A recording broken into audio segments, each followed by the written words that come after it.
एक आदर्श वैवाहिक जीवन, भगवान राम और मां सीता।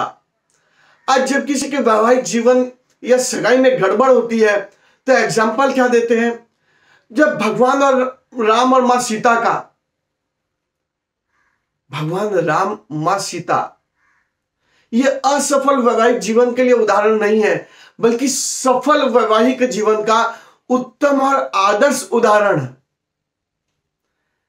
कल्पना कीजिए, जो सेकेंड एसी या फर्स्ट एसी में ट्रेवल करता है उसे यदि थर्ड एसी या स्लीपर में ट्रेवल करने को कहा जाए, या फिर जो स्पा में जाते हैं, बड़े बड़े ब्यूटी पार्लर में जाकर के बाल कटाते हैं, फेस मसाज करवाते हैं, उन्हें यदि नॉर्मल सैलून में जाने कहा जाए, और जो नॉर्मल सैलून में जाते हैं उन्हें इटालियन जो ईटा पर बैठ करके शेविंग कर रहे हैं वहां जाने कहा जाए, तो क्या हो सकता है? और भगवान राम और मां सीता का जीवन, राजा जनक की पुत्री, क्या लग्जरी लाइफ स्टाइल रही होगी, क्या ऐश्वर्य, आंख के साथ काम हो रहा है कहना तो बहुत दूर की बात है, इशारों इशारों में सब कुछ आ जाता है।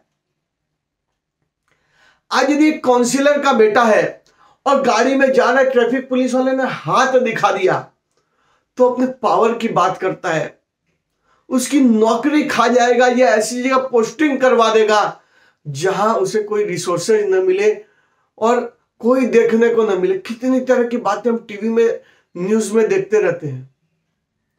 अब कल्पना कीजिए कि राजा जनक की पुत्री, और विवाह किससे हुआ? राजा दशरथ के पुत्र से। तो किस लग्जरी लाइफ की परिकल्पना आंखों के सामने आ रही है।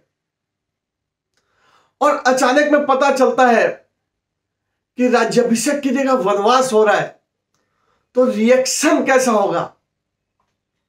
न कोई पावर की बात की, न हाई कोर्ट सुप्रीम कोर्ट की बात की, और न तो यह सोचा कि भाई यदि वनवास जाएंगे तो हम गांव में भी प्रवेश नहीं कर सकते, न लांछन लगाए, न दोषारोपण किए, बस जीवन है, परिस्थिति है, इस जगह पे मेरे स्वामी खड़े हैं और मुझे उनके साथ वनवास जाना है। सहज स्वीकार करके बात सामने रखी। वनवास में जब अपहरण हो गया तो सोने की लंका, ऐश्वर्य, इनका अनेक प्रलोभन दिया गया, अनेक भय दिखाए गए, मगर खुले आकाश में पेड़ के नीचे बैठिए, किस भरोसे में? मेरे राम आएंगे। और यहां भी बैठ करके एक बार भी परिस्थिति को कोसते हुए देखा सुना नहीं गया। और भगवान राम, परिस्थिति, परिवार, सब कुछ हो गया, वनवास में है। सीता ने लक्ष्मण रेखा का उल्लंघन किया, स्वर्ण मृग के पीछे भागने को कहा, अपहरण हो गया, न साथ में सेना है, न समुद्र लांघने के संसाधन है।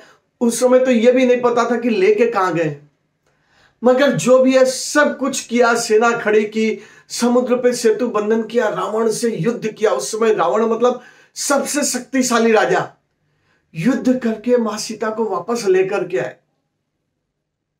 दोनों ने एक दूसरे को कोई दोषारोपण नहीं किया, कोई वाद विवाद नहीं, तुम्हारे कारण ऐसा हुआ, तुम्हारे कारण ऐसा हुआ, तुम्हारी मां, तुम्हारे पिताजी, अरे ये तो छोड़ो, तुम लक्ष्मण रेखा पार क्यों की, ऐसा एक भी शब्द नहीं है। परिस्थिति है, जीवन है, हो गया, इसे स्वीकार करो, भाव के साथ में एक दूसरे का साथ दिया। अयोध्या वापस आ गए। फिर पति पत्नी के साथ एक बड़ी जिम्मेदारी है राजा की। अब जो भी चल रहा है प्रजा में, तो राजा का एक उचित स्थान है, मान सम्मान है, एक आदर्श जीवन होना चाहिए। इसलिए स्वयं वैवाहिक जीवन का फिर से त्याग किया, मगर पूरे जीवन काल में एक दूसरे को दोषारोपण नहीं दिया। धरती की पुत्री थी और धरती में समाना था। जो भी जीवन के कालचक्र बीच में आए, अब ये सोचिए कि यदि आज की नारी, आज का पुरुष होता तो पूरे जीवन दोषारोपण करने में निकाल देते। हम लग्जरी लाइफ एंजॉय करते हैं मगर क्या भाव के साथ जुड़े हैं? परिवार में एक साथ रह रहे हैं, एक रूम में एक बेड पर पड़े हैं, दोनों मोबाइल में। यह एक उत्तम आदर्श उदाहरण है, या भगवान राम और मां सीता का उदाहरण जो है वैवाहिक जीवन के लिए आदर्श है।